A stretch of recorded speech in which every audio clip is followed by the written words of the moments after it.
Magandang umaga po. Ayan, muli naman kami napadaan sa lugar na ito ni Ron.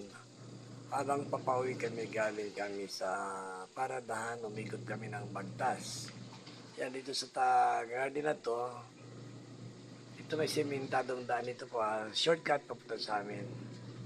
Napadaan kami, talagang nagtutubuan na yung mga, nagtutubuan na yung mga damo. Naramdaman niya yung ulan. Naramdaman ng ulan.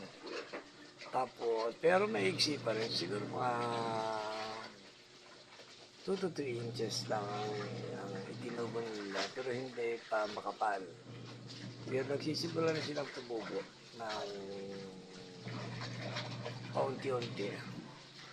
Ganda ng lugar na to eh. Kaya siguro baka in a week time mag-harvest sila ng kanilang mga upo.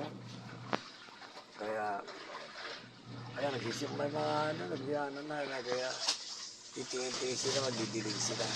Pero yung kanilang irrigation, hindi pa nila pinapaandar kanina.